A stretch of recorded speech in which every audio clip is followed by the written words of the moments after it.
Bonjour et bienvenue à cette édition d'Info.tvc de ce vendredi 9 mai. Beaucoup de sujets à l'ordre du jour aujourd'hui, mais dès maintenant, j'en profite pour souhaiter une bonne fête des mères à toutes les mamans. Toutes les mamans, là. Les mamans de cœur, de sang, adoption, de chat, de chien, de poisson, de toutes les mamans. Bonne fête des mères. Profitez-en, laissez-vous donc gâter. Hein? Aujourd'hui, on en profite, on s'assoit, puis on fait rien. C'est le rêve de toutes les mamans. Et passons maintenant à nos sujets d'aujourd'hui. On était du côté du Centre matapédien d'études collégiales pour aller à la conférence de presse du bilan de la campagne de la Fondation du CEMEC. On a aussi été du côté de Val-Brillant avec les nouveaux propriétaires du domaine Sayam qui nous parlent de leurs nouveautés pour cet été. La fête des moissons, c'est le temps de reconnaître les bénévoles et les périodes d'inscription des bénévoles de chaque municipalité sont en cours. On en parle avec Stéphane Pinault de la MRC. Des gros investissements du côté du parc de la Seigneurie du lac Matapédia qui changent même de nom sont annoncés par la MRC. Et on termine le tout par une chronique Bac pour le futur où on essaie de rendre notre gazon plus vert, imaginez-vous donc. Bonne émission!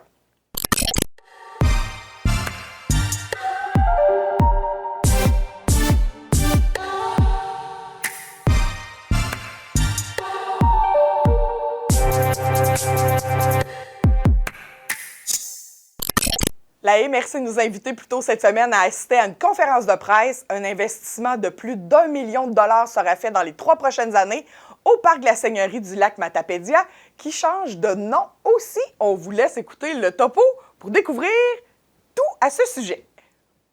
Bonjour, bienvenue. Merci d'être avec nous cet après-midi. Je m'appelle Pascal Saint-Amand, je suis greffier adjoint et responsable des communications à la MRC de la Matapédia. On est fébrile. On est nerveux, on avait hâte de vous accueillir pour cette activité de presse-là, pour vous parler d'un projet majeur d'investissement pour le parc régional du lac Matapédia. C'est un projet qui se trame depuis longtemps. On avait déjà eu certains médias attentifs qui avaient vu passer des petites choses dans les fils gouvernementaux. On attendait le plus tard possible pour avoir le plus de fils attachés avant d'annoncer publiquement ce beau projet-là d'investissement pour donner de l'amour, pour mettre à jour les installations du parc régional du lac Matapédia. Donc, merci aux représentants des médias qui se sont déplacés. Merci aux élus de Sébec, Amqui, Val-Brillant, qui sont les municipalités principalement limitrophes du parc régional du lac Matapédia. Merci d'être présents. Merci service de foresterie de la MRC, William, d'être présent. Le service de foresterie collabore à ce projet-là. Stéphane, service de développement, même chose, c'est un autre service de la MRC qui est très étroitement lié à ce projet-là. Joël, directeur général, greffier trésorier de la MRC. Nos deux invités, nos deux interlocutrices aujourd'hui, Chantal Lavoie, préfète de la MRC de Matapédia, Anne Juliotis, conseillère en développement touristique. C'est elles qui vont vous présenter plus en détail le projet. Donc, d'entrée de jeu, Chantal va vous mettre en contexte un petit peu sur l'historique du parc, sur les enjeux derrière le projet, sur les raisons qui font que la MRC a décidé d'aller de l'avant avec cette initiative-là. Et puis, des petits rappels aussi sur le rôle de la MRC par rapport à la gestion du parc. Madame Lavoie va aussi vous informer sur la valeur des investissements et sur les partenaires financiers du projet. Ensuite, la présentation plus détaillée du projet va être faite par Anne-Julie au niveau des grandes orientations qui le sous-tendent, au niveau des phases de réalisation et des concepts et actions plus précises qui viennent composer le projet. Donc, sans plus tarder, puis avant de me barrer les pattes dans mon discours pas préparé, je vais laisser la parole à Chantal pour la mise en contexte. Bien, merci tout le monde d'être là. Évidemment, c'est un beau projet qu'on caresse depuis quelques années, qu'on travaille fort, puis Le parc régional n'est pas là d'hier. Ça fait quand même quelques années qu'il existe, mais on n'avait pas réfléchi ou on n'avait pas été plus loin que ça. Et là, ben, avec le développement aussi, au cours des dernières années, il y a eu beaucoup le développement, l'activité plein air s'est développée un peu partout au Québec, puis la Matapédia en fait partie. C'est sûr qu'on ne voit pas tout à fait très bien sur la carte, mais juste pour ceux qui sont peut-être moins familiers avec le parc régional, c'est vraiment le contour là, qu'on voit ici, incluant le lac Matapédia. J'y étais. Fait qu'on parlait des municipalités limitrophes. Ben, c'est exactement nos 3 municipalités qui sont ici présentes. Merci d'être là. Ils ont travaillé aussi à ce projet-là.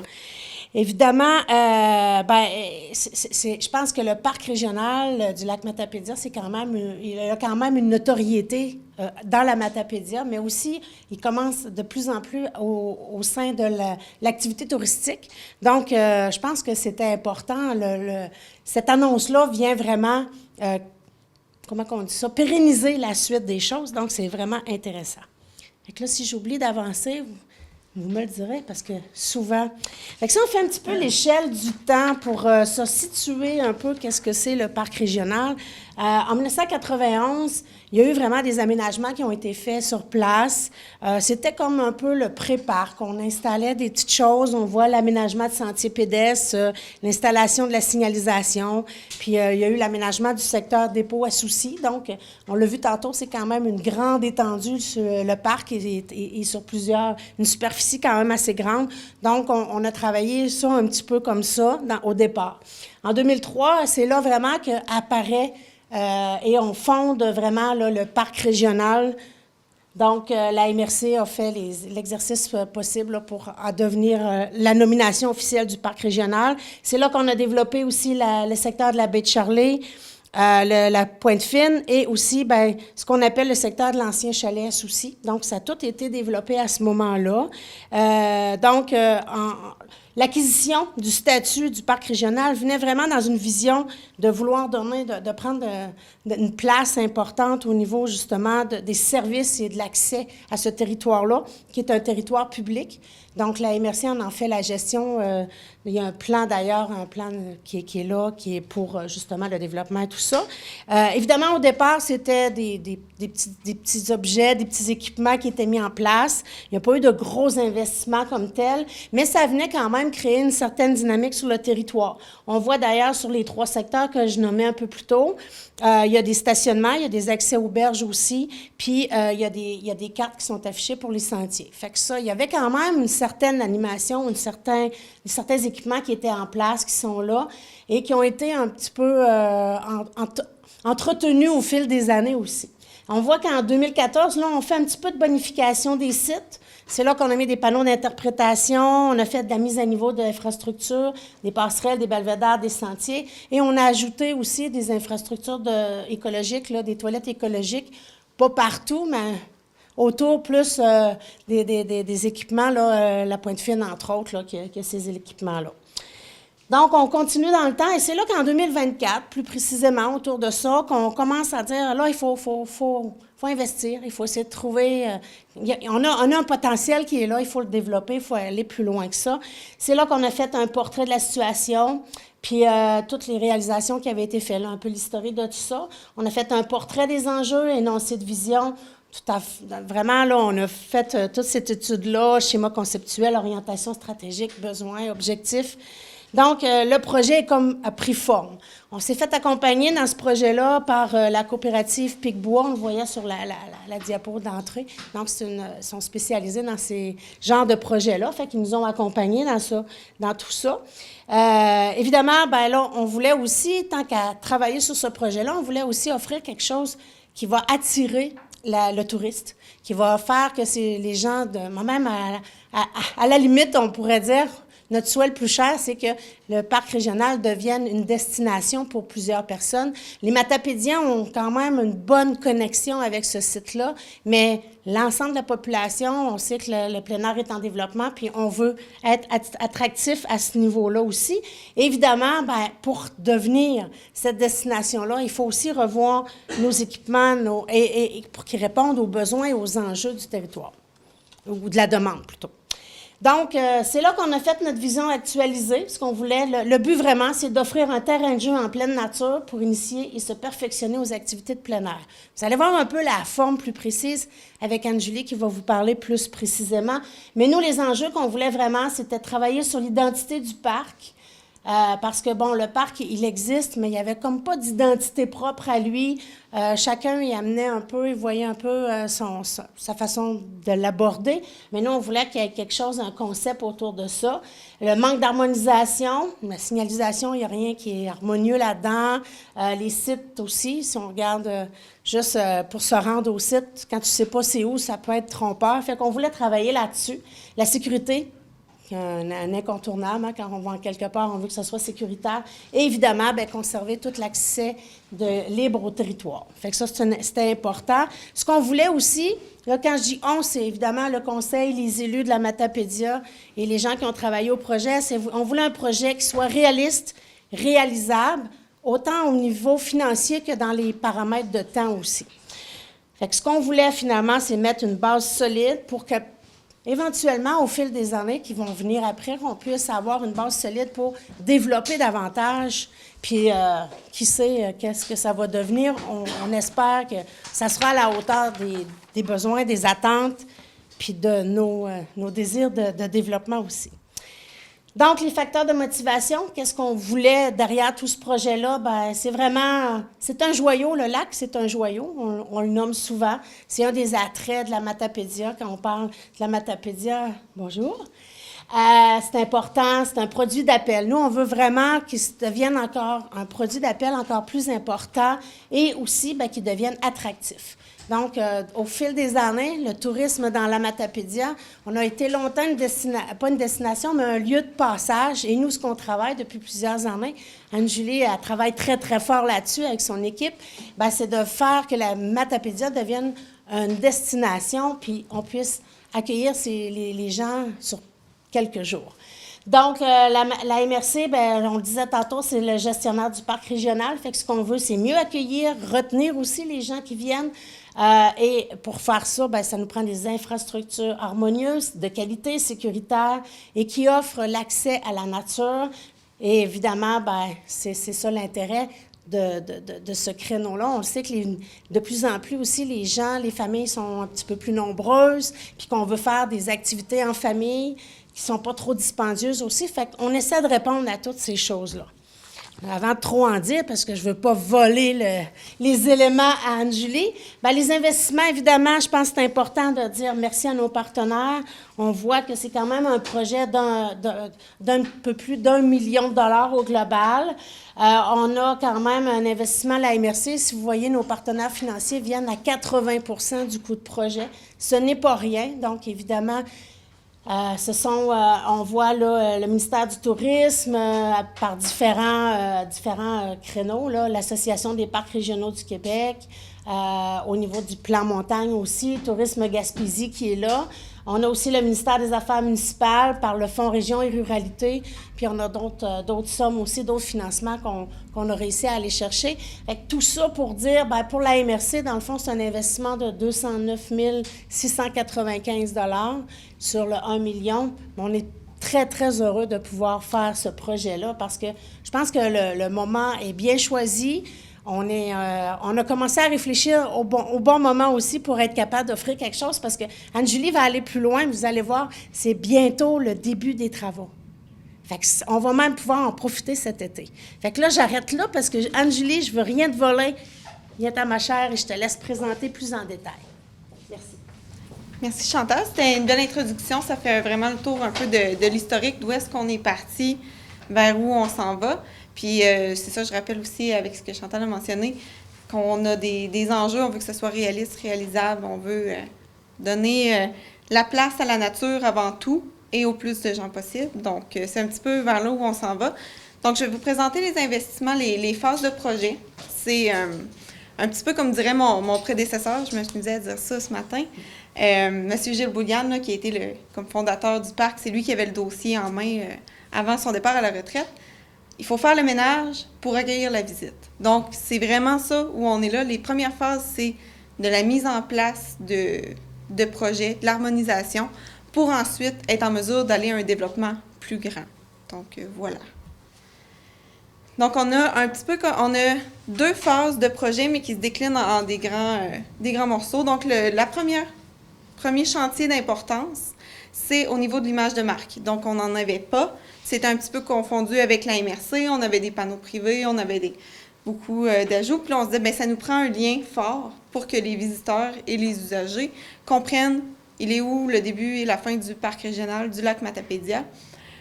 Donc, on a travaillé encore une fois avec nos consultants, là, la coopérative Le Picbois en aménagement, qui nous ont aidés à créer une image de marque qui se veut vraiment coller sur un peu notre stratégie de design durable, c'est-à-dire on vise à ce que ce soit simple, épuré, actuel, malléable aussi, qu'on puisse en faire bénéficier aux partenaires sur le territoire, parce que la MRC, oui, est gestionnaire du territoire, mais on a beaucoup d'intervenants sur place. On a des pourvoyeurs, on a des bénévoles qui opèrent des entreprises, qui opèrent en fait des sentiers de ski de fort, de raquettes.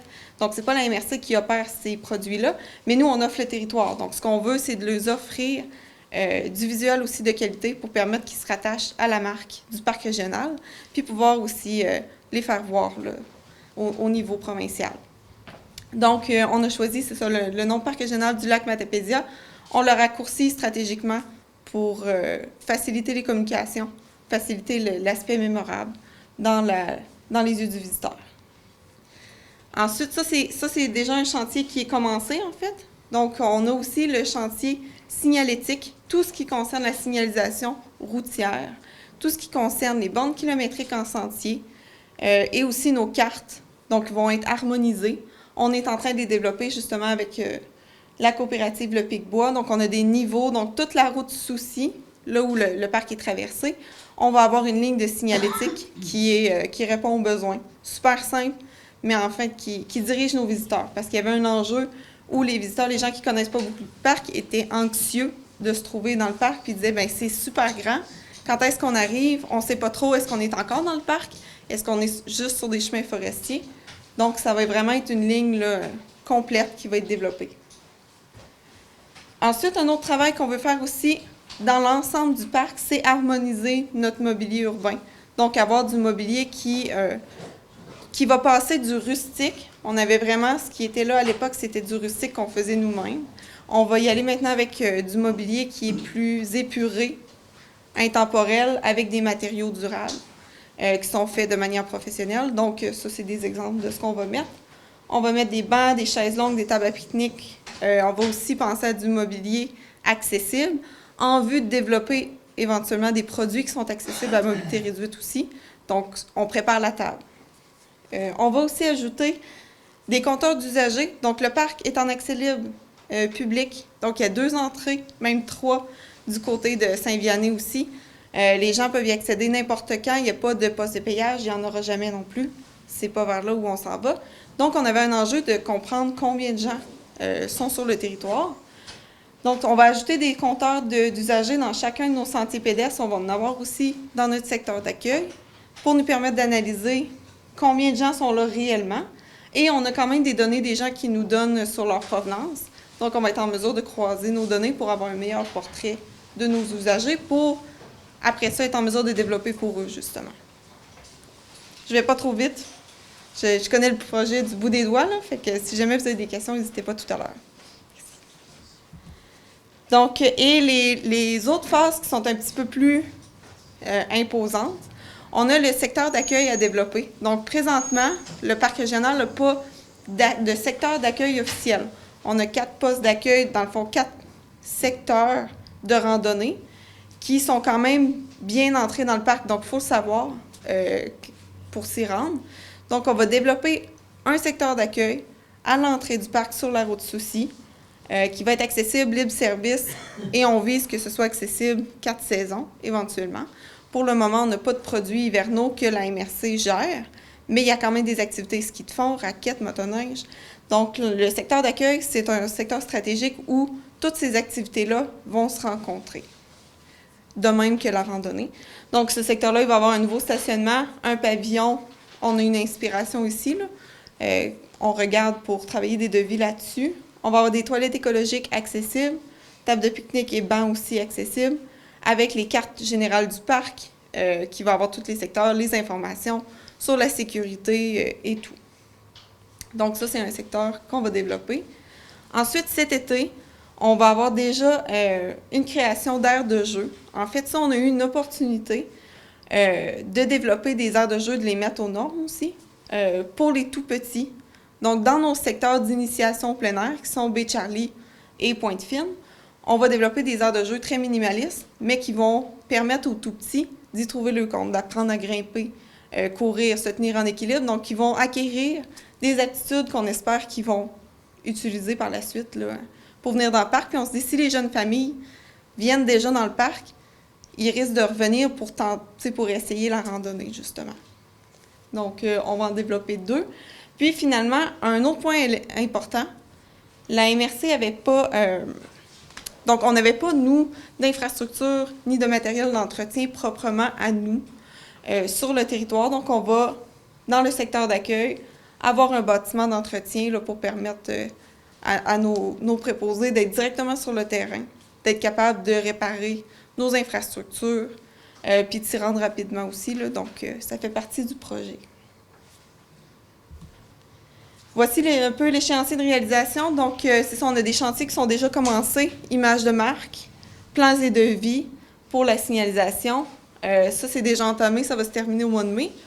On a ensuite l'installation, l'aire de jeu de plein air qui va commencer en juin, qui devrait se terminer autour de juillet.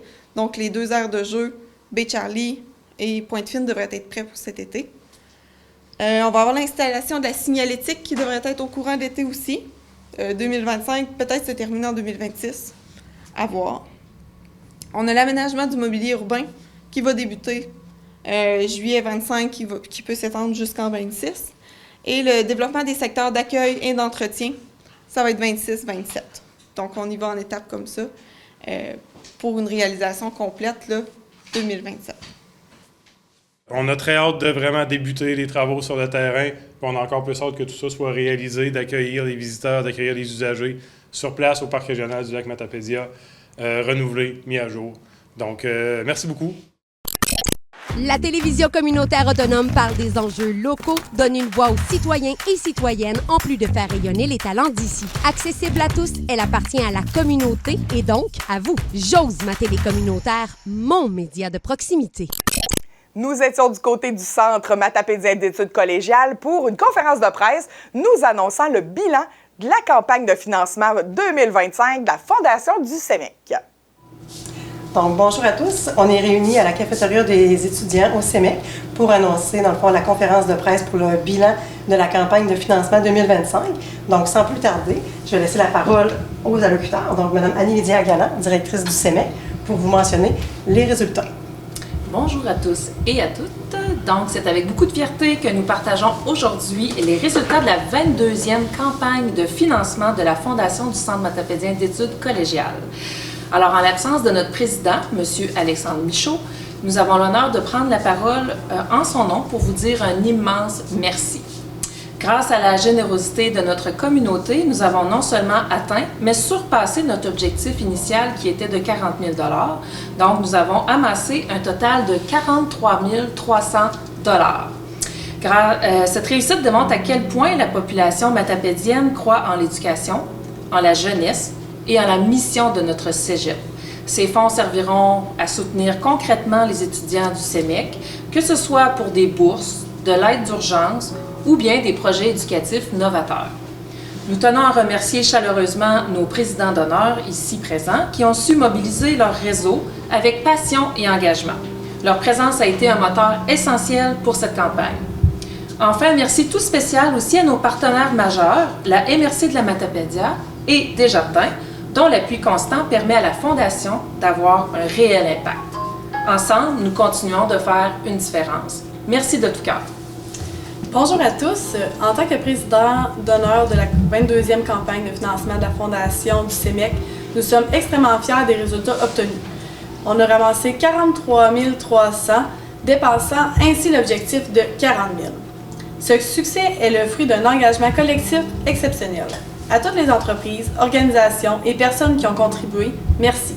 Cette générosité témoigne de votre confiance en la mission de la Fondation et de votre volonté d'investir dans l'avenir de notre jeunesse. C'est inspirant de voir que notre communauté répond présente lorsqu'il est question d'éducation. Merci du fond du cœur pour cette belle démonstration de solidarité. J'aimerais prendre un moment pour nommer nos généreux donateurs des catégories platine, associés et diamant. Donc, dans la catégorie platine, nous avons la Fondation Catherine Chanel, les ambassadeurs de la vallée, Mallette Amqui, Automobile Villeneuve d'Amqui. Dans la catégorie associée, nous avons la Caisse des Jardins Vallée de la Matapédia et dans la catégorie diamant, la MRC de la Matapédia.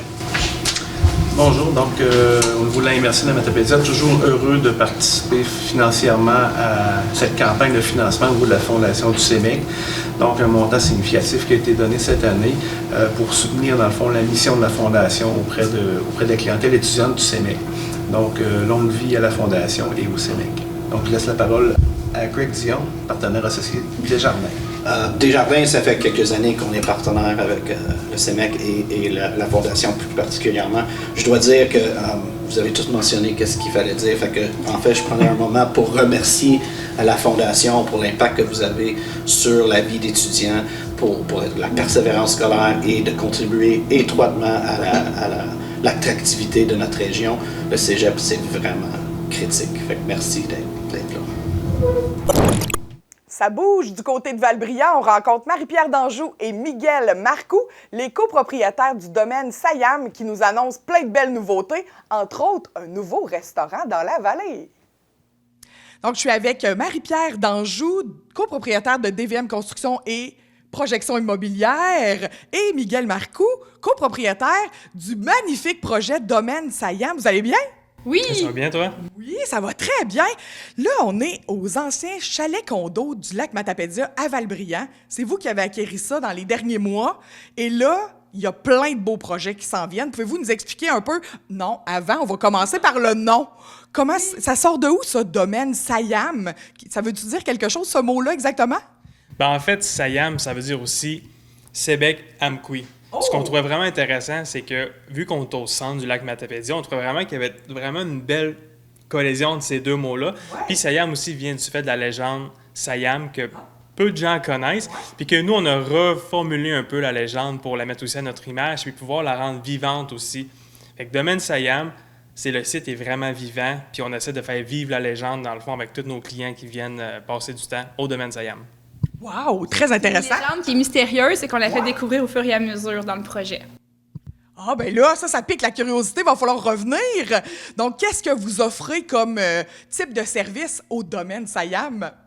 On a une location de chalet locatif. On ouvre un restaurant le 6 juin aussi, qui va s'appeler La Table. Donc, on va avoir 2 ambiances sur place. Le midi, c'est plus des cadres funky, une ambiance différente, plus énergique. Et le soir, c'est plus un peu gastronomique, un autre thème aussi. Fait que ça, on ouvre ça bientôt, on est vraiment contents. On va annoncer le chef également dans les prochaines journées semaines. Fait qu'on est en train de tout améliorer la place pour faire un beau restaurant. Ouais. Sinon, ici, on va avoir un mur d'escalade, on a une piscine creusée, assis sur place, on va avoir plein d'activités. Miguel, je te laisse. Puis aussi, au niveau du restaurant, qu'est-ce qui va être fun, une petite touche qu'on veut faire, on va faire de la livraison aussi en sidou sur le lac. Oui, OK. Fait qu'il va y avoir quelques points stratégiques sur le lac Matapédia que les gens vont pouvoir caler à partir de là. Puis on va avoir des gens en sidou qui vont faire la livraison. Fait que tu sais, ça va être une petite touche assez originale pour les gens du coin. Puis c'est vrai, il va y avoir un mixologue ici. Fait qu'on va vraiment avoir des cocktails, tout ça, des mocktails aussi. Fait qu'on veut vraiment pouvoir offrir un beau restaurant dans la région. C'est important pour nous. Mais ça reste qu'à la base, Domaine Sayam, c'est vraiment des chalets locatifs, domainesayam.com pour faire les réservations. C'est bon. Le restaurant, là, c'est comme le gros projet qui est là parce que l'hébergement était déjà sur place. Vous avez juste remis un petit peu de nouveautés là-dedans, un petit peu au goût du jour. Est-ce qu'on peut parler plus précisément? Là, vous avez nommé un petit peu le type de nourriture.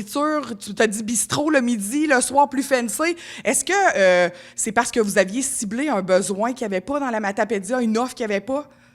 Ouais. Bien, c'est sûr qu'on voulait quand même faire quelque chose de différent de qu'est-ce qui était déjà offert. Puis aussi, en offrant 2 concepts, ce qui est vraiment original, c'est qu'on va aller chercher 2 clientèles aussi différentes qui ne recherchent pas la même chose. Okay. Fait que c'est vraiment ça, comme Marie-Pierre disait tantôt, dans le jour, on va aller chercher de quoi de plus mouvementé. Avec vu qu'on a tellement un beau site, avec la plage, avec toute notre belle terrasse, bien, on veut que ça soit comme plus mouvementé. Puis le soir, on veut juste comme tempérer. puis avoir de quoi d'un petit peu plus feutré, plus comme relaxant avec des... Un menu aussi qui est quand même un peu plus fancy. Puis aussi, ben, le projet du restaurant, c'est de faire un relais aussi l'hiver pour les motoneiges. Donc, la piste, ça passe vraiment proche. Aussi pour les VTT. Fait que l'objectif, c'est vraiment que l'hiver, ce soit un beau relais. Fait qu'on travaille dans tout le projet touristique pour que ce soit vraiment offert à plus de gens possible, justement, ce beau restaurant-là dans notre région. Donc, on comprend que ça va être ouvert à l'année. Encore un autre plus, parce qu'on sait que l'hiver, il n'y a pas grand-chose d'ouvert dans la Matapédienne. Puis en plus, à l'entrée, on se fait une section, on a le bureau à Miguel, mais on a aussi une section où est-ce qu'on va vendre de la merch de, justement, la table, de Minsayam, aussi le chef qui va être annoncé bientôt. Puis sinon, qu'est-ce qu'on fait d'autre? Bien, à la fin de l'été, il va y avoir le Ultra Trail aussi. Gros événement dans Matapédia aussi, je pense, qui va amener un nouveau vent de fraîcheur au niveau des événements sportifs. Là, ça va être vraiment intéressant parce qu'on a beaucoup de coureurs qui viennent de l'extérieur. Explique-nous, Miguel, c'est quoi un ultra-trail? Toi, t'es un athlète de ça là, depuis quelques années. Marie-Pierre aussi. Non. Tu t'es fait contaminer par Miguel, ça se peut-tu? C'est en processus. Ça, chaque lundi, je recommence mon virage sportif. Mais tu sais, en vrai, je suis content que tu te poses la question parce qu'un ultra-trail, ça a l'air beaucoup plus gros que qu'est-ce que ça l'est. Je suis très intimidée par l'ultra-trail. Exactement. En fait, un ultra-trail, ça va être une course qui va se faire principalement en montagne ou sur un chemin de gravier, de terre, peu importe. Mais la différence entre un ultra-trail et une course sur route aussi, c'est que tu peux marcher beaucoup plus parce qu'il y a beaucoup plus de dénivelé que sur l'asphalte. Fait qu'exemple, quelqu'un qui fait un 5 km sur route peut faire un 15 km en ultra-trail. Parce que les délais de course... Le premier que j'ai fait, c'est 15. Les délais de course sont plus longs. Exemple, on peut parler d'un 8 heures pour faire un 15 km parce que tu peux le faire à pied. Fait que pour les gens qui avaient peur de s'inscrire, ben vous voyez plus ça comme une expédition. Parce qu'il va y avoir aussi des ravitaux que les gens vont vous donner de la nourriture, à boire. Fait que voyez pas ça comme une course, comme un grand sprint. Moi, ça m'intimidait. Le mot ultra, je me disais, mon Dieu, ça va être du monde hyper en forme qui vont faire ça. C'est sûr qu'on a un 100 km.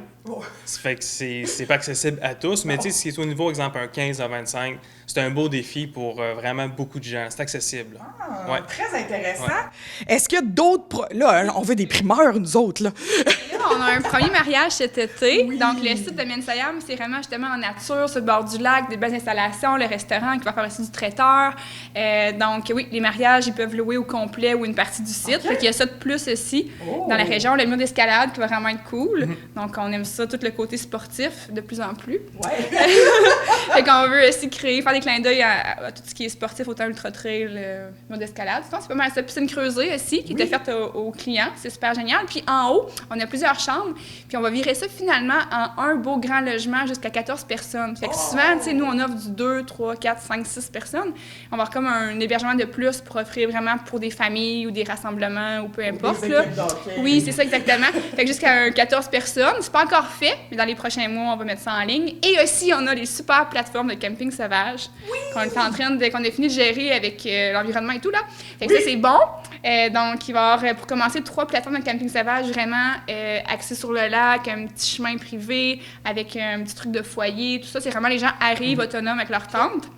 Puis on va faire une petite station où est-ce qu'il va y avoir une salle de bain puis une douche aussi accessible pour eux. Fait qu'il y a ça de plus aussi, comme type d'hébergement pour aller rejoindre le plus de clients possible. Eh bien, merci. On va se reparler. Et certainement qu'on va venir visiter ça. 6 juin, l'ouverture de la table.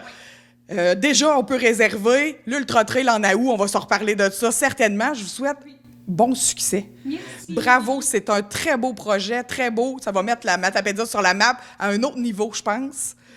Très contente de vous voir aller, les 2 entrepreneurs, 2 jeunes Matapédiens. Bravo, félicitations. Merci Émilie, à toi. Merci. Pour contrer le manque d'informations locales, pour sensibiliser la population, pour mettre en valeur le savoir-faire régional, pour divertir la population, pour être accessible à la portée de tous et proche des gens, pour que nos histoires soient relatées et racontées pour les gens qui ne peuvent se déplacer.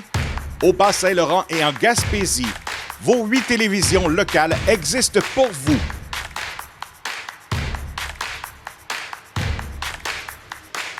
Car vous, c'est nous. La 17e édition de la Fête des moissons de la MRC en collaboration avec le Centre d'action bénévole de la Matapédia est lancée. Vous avez jusqu'au 13 juin pour déposer des candidatures de bénévoles qui font toute la différence dans vos organismes et vos comités. On en parle plus en détail avec Stéphane Pinault, directeur du service de développement de la MRC de la Matapédia. Je suis avec Stéphane Pinault, directeur du service de développement de la MRC. Bonjour Stéphane. Bonjour Émilie. Donc, aujourd'hui, on se parle de la Fête des moissons. C'est la 17e édition déjà. Ouais. Explique-nous un petit peu qu'est-ce que c'est rapidement la Fête des moissons. Je vais vous faire un historique, mais très court. Là. Oui. Dans le fond, quand on a eu la politique nationale de la ruralité en 2007, oui. Dans le temps, on avait dit que ça serait le fun de faire une activité pour souligner les bons coups de la ruralité. Fait qu'on avait lancé une Fête des moissons. OK. Puis là, on s'était dit, on va tourner dans toutes les municipalités. Fait que la première, elle a eu lieu à Saint-Vianney, puis on a fait le tour. Et là, avec les années, ça a changé un petit peu. On a mis un petit peu moins le focus sur les projets réalisés dans le cadre de l'accompagnement qu'on fait, même si on en parle un peu. Ouais. Mais on a voulu mettre plus le focus sur les individus. Okay. Fait que maintenant, c'est plus beaucoup en lien avec la reconnaissance des bénévoles. Donc, cette année, c'est la 17e édition. On va la faire à Amqui. Elle va avoir lieu le 9 octobre. Okay. Donc, on a hâte de voir parce que, bon an, mal an, c'est entre 150 et 200 personnes qui participent quand même à la Fête des moissons. Puis, on souligne généralement 18 bénévoles et des bénévoles jeunes aussi. Il y a deux catégories. Okay. Il y a les bénévoles moins jeunes et des bénévoles moins de 18 ans et plus de 18 ans. Okay. Donc, ça, c'est maintenant depuis quelques années qu'on fait ça avec les bénévoles jeunes. Puis ça nous donne chaque année une dizaine de jeunes. Mais on a généralement un bénévole dans toutes les municipalités pour un bénévole de 18 ans et plus. Puis les bénévoles jeunes, ça varie d'une année à l'autre en fonction de l'implication des jeunes dans leur communauté. Fait que bon an, mal an, c'est tout le temps une trentaine de personnes qu'on souligne dans le cadre de la Fête des moissons pour leur engagement bénévole. C'est magnifique, ça. Comment ça se fait? Comment on nomine? Est-ce que c'est ça qui décide le bénévole de l'année de la municipalité? C'est un peu ça, hein? Oui, bien dans le fond, on a un formulaire à remplir. Il est disponible dans les municipalités. Les gens vont avoir jusqu'au 13 juin, dans le fond, pour soumettre une candidature d'un bénévole. Puis là, après ça, la municipalité, elle, ça dépend comment elle veut le gérer. Des fois, elle va se créer elle-même un petit comité. Des fois, elle va l'adopter au sein du conseil de la municipalité.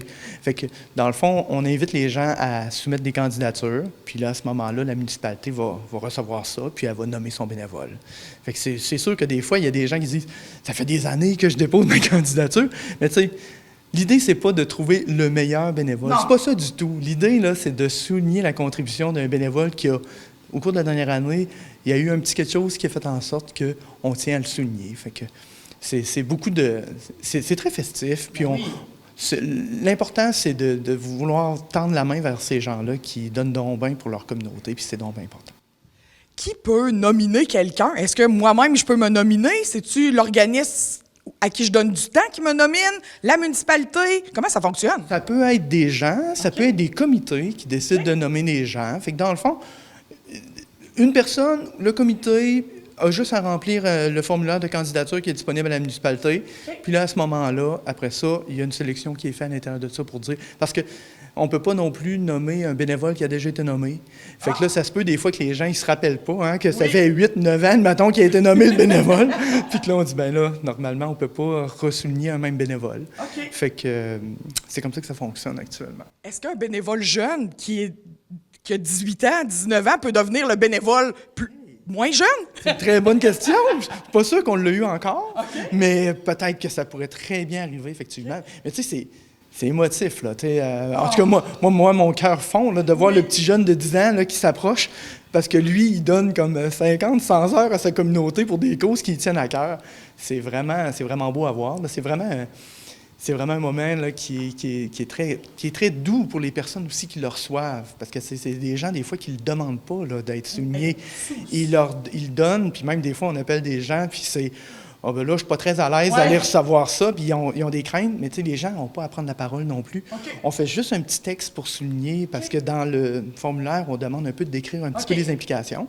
Fait qu'on fait un petit texte pour souligner l'implication de la personne dans le milieu, puis c'est une grosse dose d'amour après ça, dans une salle de 150 personnes qui t'applaudit pour ta concrétisation. C'est quand même le fun.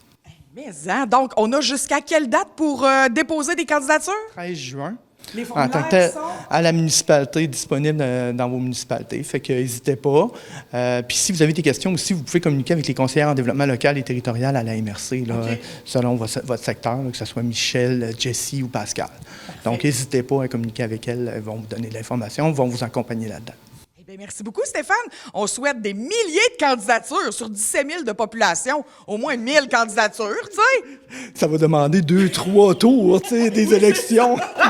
Non, c'est ça. Ben oui, on espère qu'il va y avoir des belles candidatures. Puis n'hésitez pas à souligner des gens de votre communauté. C'est tout le temps une belle petite tape dans le dos. Vraiment. Merci beaucoup. Merci.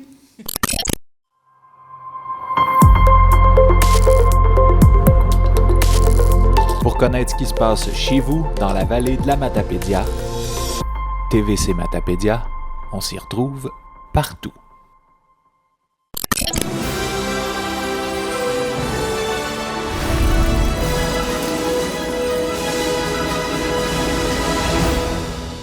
Pour cette chronique à Bac pour le futur, on parle gazon. On aurait pu appeler cette chronique Passion pelouse avec Anastasia. Bonjour! Allô? Donc, gros sujet. On parle de gazon. C'est sérieux, le gazon. Ben, pour certaines personnes, on rit pas avec ça. Non, définitivement. Oui, il y en a que c'est plus important qu'avoir une belle auto, une belle maison. Avoir un beau gazon, ça définit ton statut dans la vie sociale. Ah, vraiment? Non, c'est tellement une grosse source de pression sociale. Là. Des vrai. fois, entre voisins, on juge les autres. Des fois, on se permet même de faire des petits commentaires. Lui, en tout cas, il est dû pour passer à la tondeuse. Oui. Ça peut être source de conflit dans les quartiers. Tout à fait. Oui. Puis pourquoi est-ce qu'on est rendu là? Ben, en fait, tu vas répondre à la question comment ça se fait qu'on a du gazon devant nos maisons. Je m'étais jamais arrêtée à ça, mais j'imagine que ça fait pas des millions d'années, là. Non, ça fait pas des millions d'années. Puis pourtant, aujourd'hui, c'est tellement ancré dans notre esthétique, dans notre culture, on se pose même plus de questions de qu'est-ce qu'on met là, autour de notre maison. C'est comme ça va de soi, c'est du gazon. C'est du gazon. C'est comme une réponse fondamentale. Il n'y a pas d'autre option. Non. Et pourtant... Oui, toi, t'en as plein. Définitivement. Puis tu sais, le gazon, là, c'est comme... C'est un petit brin, là, genre c'est vert, c'est tout petit. Puis c'est comme... Genre, je sais pas, il y a des tulipes, il y a des iris, il y a des roses dans la vie. Il y a tellement des belles choses. Et nous autres, on a choisi le gazon. Quelque chose de bien normal. Exact. Pas extravagant. Genre partout. Oui. Fait que, bref, genre, quand j'y pense, je trouve ça vraiment étrange. C'est vrai. C'est pas très spectaculaire du gazon en soi. En plus. Puis... En fait, ça nous vient du Moyen-Âge. C'est un héritage de la noblesse du Moyen-Âge.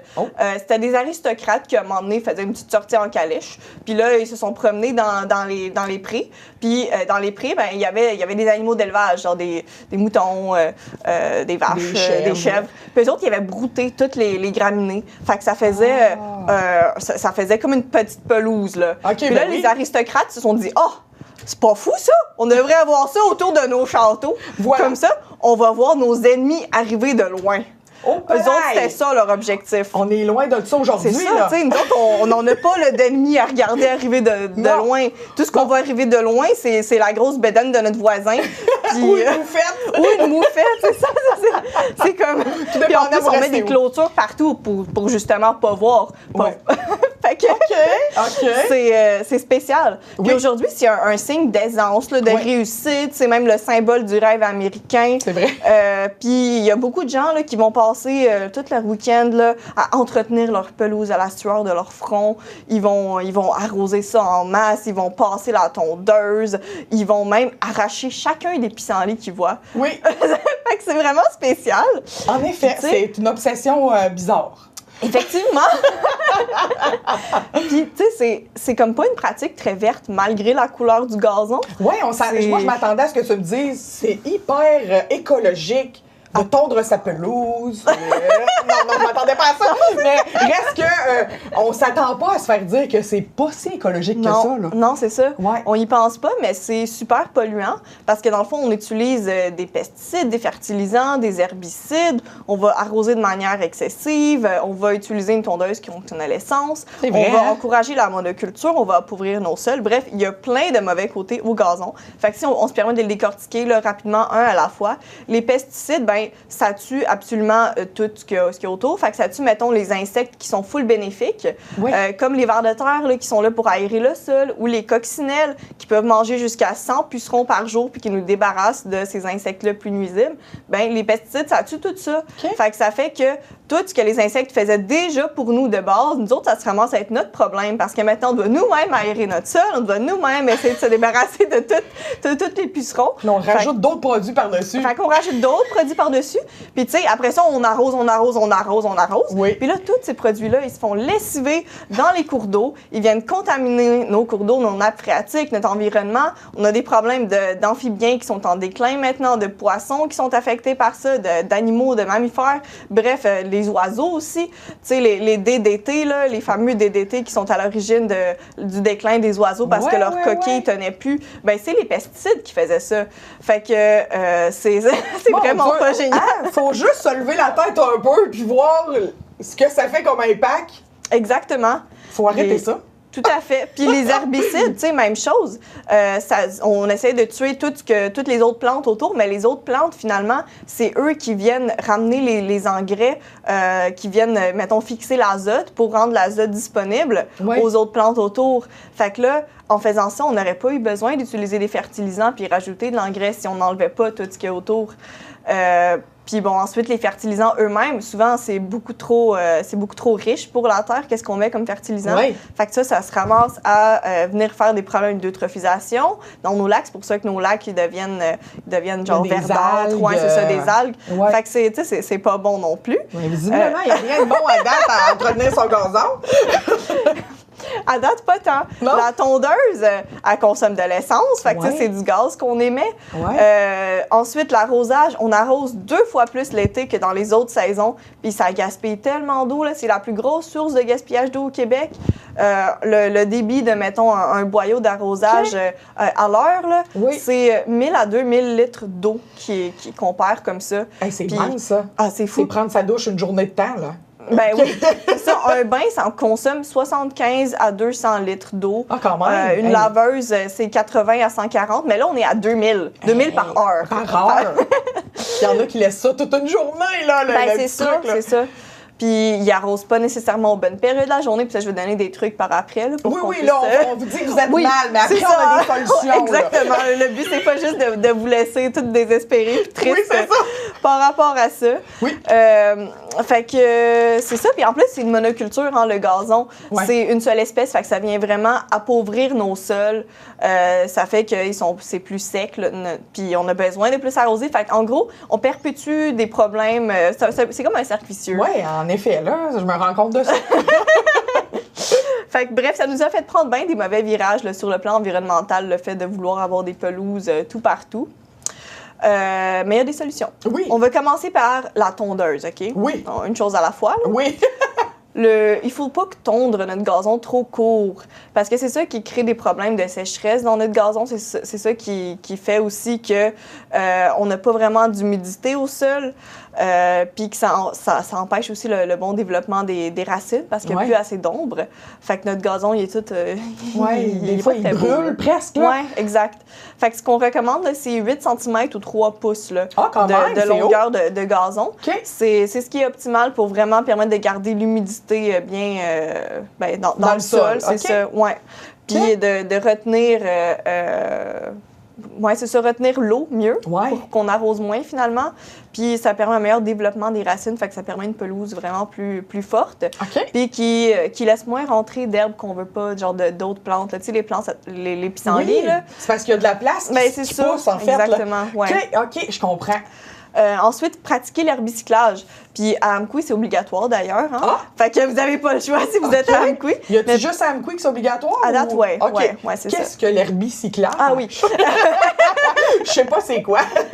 En fait, c'est juste le fait de laisser les rognures de notre gazon sur notre gazon à la place de les ramasser. OK. Enlever le bac qui récolte la pelouse qu'on coupe, puis ça retombe. OK. Ouais, c'est ça. Ben, je fais de l'herbicyclage.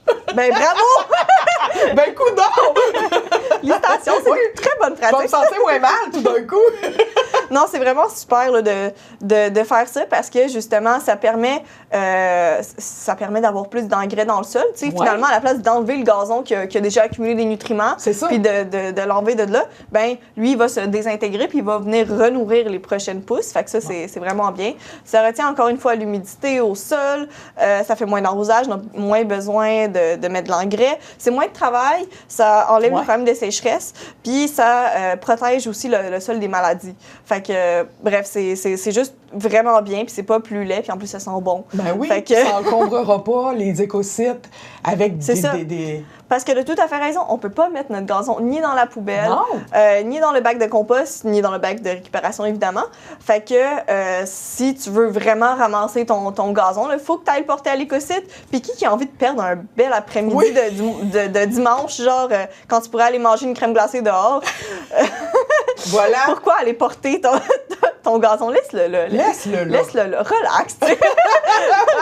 En effet, ben d'accord. Mets-toi un petit parasol sur ton drink puis regarde ta pelouse. Ben oui. Puis ta pelouse, là, elle n'est pas obligée d'être juste plate. Puis ça, c'est un jugement de ma part. Plate pour toi, c'est juste de la pelouse verte. Exactement. Tu sais, il y a moyen là, de rendre ça beau puis de laisser de la place pour peut-être d'autres plantes. Il y a beaucoup de plantes qui s'appellent les plantes couvre-sol qui font un peu le même effet que le gazon. Tu sais, c'est très court puis c'est vert. Puis il y a des petites fleurs en plus. Fait que c'est super joli. Puis il y a plein de bienfaits à ça. Ben, c'est des plantes qui déjà poussent pas en hauteur. Fait que t'as pas vraiment besoin de passer la tondeuse. Peut-être 2 fois par saison, puis c'est assez. Fait que pas besoin là, de la passer. 3 semaines. Là. Non, je sais pas plus souvent que ça. T'as pas besoin d'engrais parce que ça crée une diversité d'espèces. Fait qu'il y a des plantes qui vont venir reminéraliser notre sol grâce à leurs racines, qui vont venir rendre disponibles les nutriments. C'est beaucoup plus joli, à mon avis. Oui, on dirait que j'arrive pas à comprendre parce qu'on est tellement habitué de voir du vert partout que de mettre des fleurs, ça aurait l'impression que je m'occupe pas de mon terrain. C'est niaiseux, hein? Mais c'est vraiment un changement de mentalité qu'il faut avoir. Puis, tu sais, on s'entend, les plantes couvre-sol, c'est des toutes petites fleurs. Là. Oui, fait on en voit des petites blanches, il y en a dans les parterres souvent. Là. Ça, c'est genre du trèfle bien souvent. Mais il y en a plein d'autres. Il y a du thym, de la luzerne, de la chilée millefeuille, du pavot, du souci. Bref, il y a vraiment une grande diversité. Puis tu peux avoir de toutes les couleurs. Puis c'est magnifique. Puis en plus, ça nourrit les abeilles. C'est important, ça. Exactement. Ça attire les pollinisateurs. Fait que ça, c'est vraiment génial. Ça attire d'autres insectes bénéfiques aussi. Puis souvent, c'est, mettons, le thym, c'est une fine herbe. Fait que ça va venir repousser les insectes envahissants aussi, juste à cause de l'odeur. Peut-être les chats du quartier aussi. Potentiellement. En tout cas, à confirmer. Ça dépend où vous restez. C'est ça. Puis, c'est vraiment des plantes qui ont un réseau de racines là, qui sont très en surface du sol. Puis ça empêche les plantes adventices, en d'autres mots, les mauvaises herbes, de pousser. Fait que t'as pas besoin là, d'aller genre arracher tout. Fait que c'est mieux des plantes couvre-sol que du gazon à proprement parler, dans le fond. Là. Ben oui, parce que t'as plus besoin d'arroser, plus besoin de tondre, plus besoin de mettre d'engrais. T'as plein de beaux insectes pollinisateurs qui font la job pour toi. Puis, t'as pas de mauvaises herbes qui poussent. Puis ta vie est colorée. C'est ça. Puis, tu peux faire un compromis. Là. Tu peux avoir du gazon, puis à travers ça, laisser pousser ces plantes couvre-sol-là. Quelques endroits dans la cour ou... Il y a plein de kits là, qui existent avec des graines de plantes couvre-sol que tu peux juste semer comme ça. Ouais, ça parmi ton gazon. Puis là, ça va pop un peu partout. Puis ça va vraiment venir rendre le sol en meilleure santé. Fait que c'est une pelouse beaucoup plus écologique. Oui.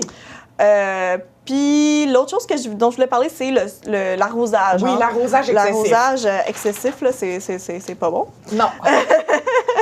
Ça va s'en venir, là. Là, la neige est presque toute fondue. Le gazon est jaunâtre.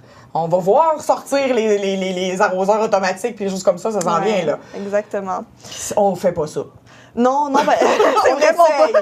On essaye de c'est pas nécessaire d'arroser si souvent que ça. Quand il y a des vagues de chaleur puis que notre gazon il devient tout jaune d'un coup, ça veut pas dire qu'il faut arroser là demain. En fait, non, faut pas c'est juste arroser. Une réponse. Ouais, c'est juste une réponse de stress naturel que le gazon y a, puis il va redevenir vert après la prochaine pluie. Fait qu'inquiétez-vous pas, là, pas de panique.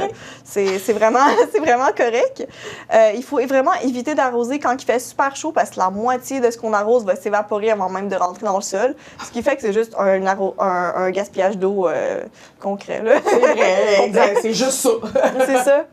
Il faut prêter attention au type de sol qu'on a. Quand c'est un sol sablonneux, fait que plus sablonneux, il faut arroser moins longtemps, mais plus souvent, parce que sinon, ça va juste ruisseler. Quand on voit que ça ruisselle, qu'il y a de l'eau genre en surface là, qui coule pendant qu'on arrose, il faut arrêter d'arroser immédiatement parce que tu es en train de juste lessiver tous les nutriments que tu as sur ton sol, puis d'appauvrir ton sol, puis de rendre ça pire sur ta pelouse. Puis ensuite, quand ton sol il est plus argileux, il faut vraiment arroser à très faible débit, puis un peu plus longtemps. Fait que des toutes petites gouttelettes, parce que sinon, ça va ruisseler tout de suite, parce que le jet, il est trop fort. Exactement. Puis en général, là, si on veut vraiment évaluer un peu comment qu'on arrose, c'est 1 à 2 cm d'eau qu'il faut mettre pour comme, mettons, imiter une pluie.